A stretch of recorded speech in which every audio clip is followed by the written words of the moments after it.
Well, baby, I'm on it with a bottle of wine and an old dirt road, and you're ready to go if you want to.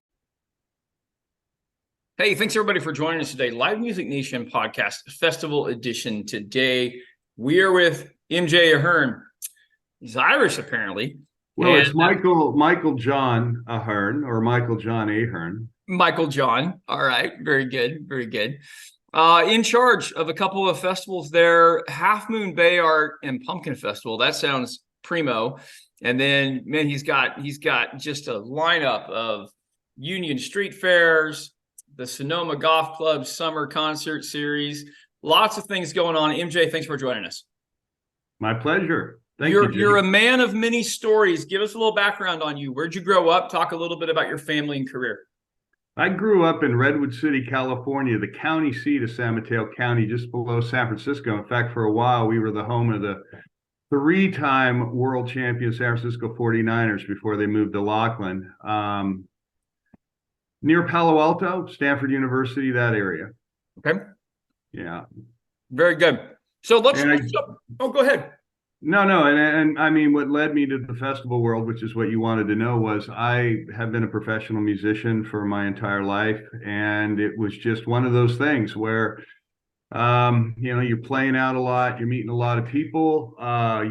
Like today, you are offered opportunities to help people out and assist. And so I went to work as an assistant stage manager initially for a couple clubs in the San Francisco Bay Area, and then eventually some of these big festivals came my way, and I jumped in. I love talent. I love meeting musicians. I love working with them and helping promote them and help take music to the masses. And so it's the perfect sidecar to being a professional musician. Okay. Let's jump into Half Moon Bay Art and Pumpkin Festival. Let's start with the when and the where on that one. Well, the when is the second weekend of October, preceded by the Monday that has the giant pumpkin weigh off. This year we had the largest pumpkin in human history ever weighed. I love it. 2,700 pounds, a Guinness Book of World Records pumpkin. So we have that big pumpkin weigh off on Monday, and then the festival takes place Saturday, Sunday. We had, I think this year, a little over 100,000 people over the course of 2 days. I book and stage manage 3 festival stages, 18 bands, 212 musicians this year across my stages. And the reason it was that many was because every year I also include the Half Moon Bay Jazz Band and Marching Band in a performance. Oh, very cool. Very, very cool. All right. 3 questions. Help our listeners. And just know that my listeners are very, very food orientated. So 3 questions that help our listeners here. What does it look like? Describe the visual atmosphere. What does it smell like? Describe the foods that are in the air. And 3, what does it sound like? We'll talk about the music and the atmosphere and activities for families and kids, etc. So let's go back to number 1. What does it look like?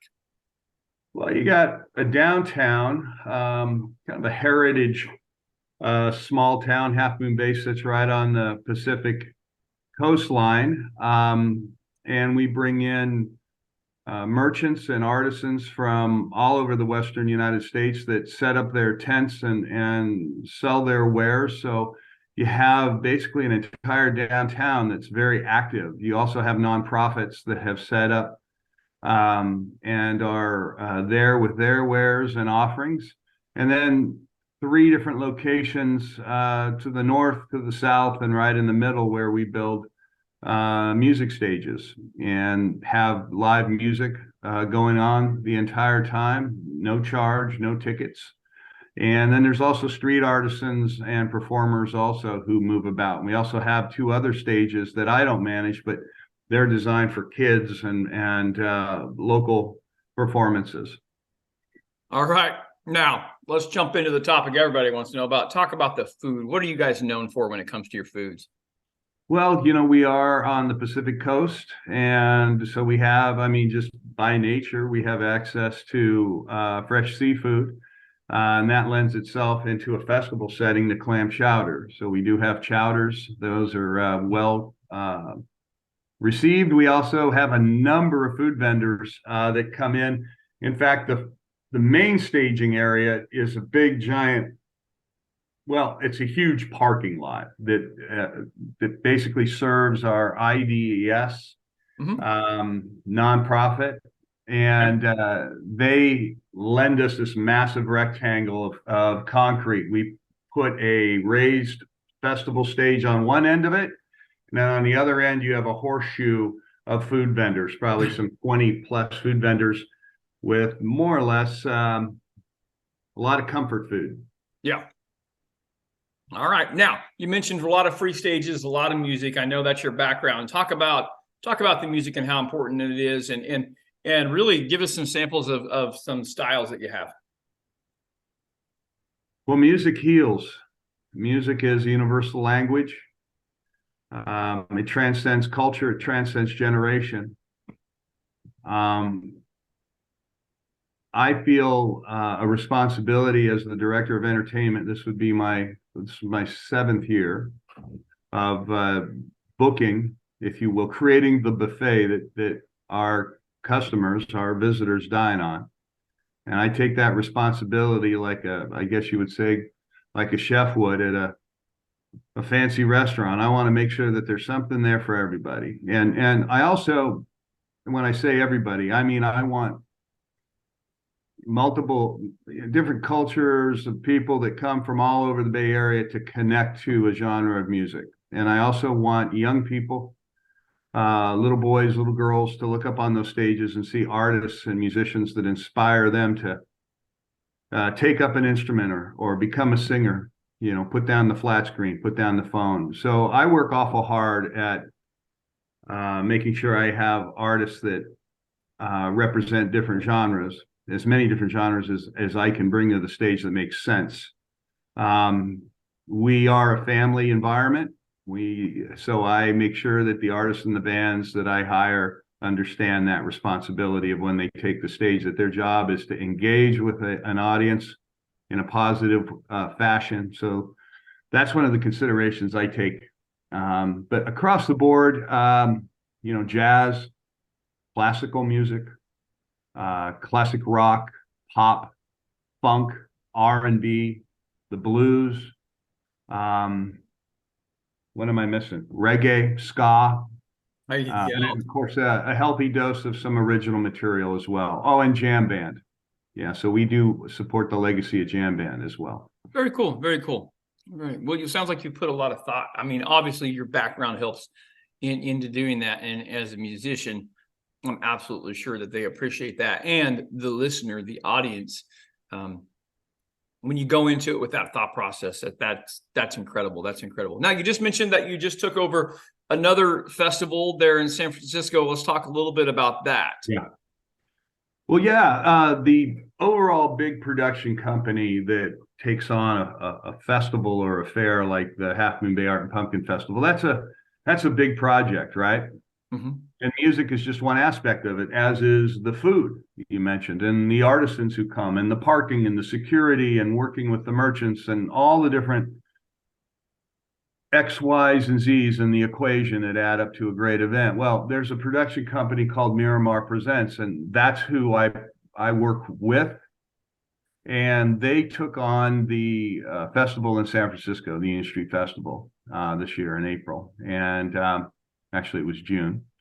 And they asked me if I would come on board and handle the live music aspect of it. So I did. I jumped in, and that was a 2-day event right there at Fillmore and Union Street in San Francisco. Beautiful day, beautiful weekend, I should say. Spectacular location. It was the first time that they had rolled that out post-COVID. Ah, The 48th year, not consecutively because of COVID, but the 48th year that festival was in operation. So we gave it a run, and we'll see. Maybe next year we'll do it again. well, that would be good. That would be good. What's your limit as a director, as a president of these events? Like, how time consuming does it get? Is there a limit? Is it just your energy level? Is it your time? Where do those limits happen? Well, the limits happen I don't think there is a limit. I mean, when I think about when I take on a project, Jake, I also have, for instance, a disruptive performance stage lighting company called Stomp Light, where I invented almost a decade ago this really innovative way for musicians and artists to create stage lighting as they play and perform. When I take on a project like that, or I take on a festival, I'm very careful about understanding that I'm either in or I'm out, right? Hmm. 100%. And so these festivals really, I'm out the gate. Right. I understand from the staging aspect, and I move backwards. This was something I learned from Bill Graham. He had a model where we would imagine an event if he were going to take it on. And Bill used to call them experiments in human assemblage, right? I Yep. look at a festival as an experiment in a human assemblage, and I imagine from the position of where it's working, and there we are, and everything's happening, and then I move backwards, right, in time. Right. Okay. And that involves the finding who the artists are and the bands and booking it out, going and seeing those shows. I guess that might be the one limitation that I do have, is that I could go and see more artists Yeah. and could get out, 7 days a week and travel and see bands and music, because I do enjoy that. But I have other things that I enjoy doing as well. So No, that makes sense. That makes sense. Talk about a little bit of goals. What are some, you obviously, as an inventor and an innovator, and I'm glad you brought the stomp box, because the stomp light, because I was just checking that out, and it's super cool. And it's always exciting to see innovation still being used today in the practicality of it. But talk about the future. What are some, you're a guy that thinks about the future a lot. What are some things that you've got coming up? well, when I think about festivals, I continue to stay focused on the perspective of wanting to make the experience the absolute best experience that we can for the artists. This is why I'm able to bring the artists to these stages at this festival, for the money that I'm able to pay them. It's because they're so well treated. Mm. From the moment they arrive, all the information to help them get there, the VIP, the handling, the stage management. My team, we are all 100% committed to the success and the comfort of the artist. And that, to me, is the goal. That, to me, is something that I think is omnipotent in this industry, in this business. I am currently just winding down a season of performing all over Northern California, playing several festivals. And what I can tell you is that is not a common culture. There are a group of people out there in the world that are throwing musical events that have no clue about how to handle people, about how to make people feel, musicians I'm talking about, how to make them feel valued. It's almost like they're considered just commodity. Right. Hey, where do we deliver the pizzas? Where do we deliver the musicians? That's not the perspective that I take. And I think you talk to anyone on the West Coast that knows me, that's ever worked with me and my team, they will tell you that we work very, very hard and are successful in making them feel valued. And to me, I think that's the future. I think in music and in art and anything we do moving forward, the people we work with, the people that we interact with, we need to love them, show them that we value them, and be as graceful as possible. And that's my message in that regard. No, that's perfect. All right. Most importantly, Mike, how do people find out more about your events? Are they all listed on one website? Do they have their own social media pages? What's the best way for them to get more information? Yeah, so they're their own thing, Okay. I'm Michael John Ahern Presents, but I don't have a production website. My websites are my music website, mjamusic.com, where you can see and listen and learn about everything that I'm doing. And musically, that's my one website that I invest in. And then, of course, there's my company, Stomp Light, like you stomp on a bug light, like Yep. you'll have my light. Stomplight.com. Yeah. Yeah. And I encourage anybody that's in the production field, that's doing pop-up events, houses of worship, you're bringing in artists to private events and people's homes to consider our stage lighting. Yeah, I checked it out. It's pretty cool. Yeah. I use one light like what you have. Your light has so much more diversity to it. It's pretty cool. I definitely was very intriguing to watch as it goes through there. So, Michael, thanks for being on with us today. Anything else you want to add? Just thank you, Jake, for the opportunity to meet you. And I know that you're going to continue to do the work that you're doing. It sounds like it's a good message, and I appreciate the opportunity to talk to you today. Absolutely. Enjoy your breakfast. I'm going to finish my stack of chocolate Teddy Grahams, and we'll talk to you later. Okay, bye now. Well, baby, I'm on it with a bottle of wine and an old dirt road, and you're ready to go if you want to.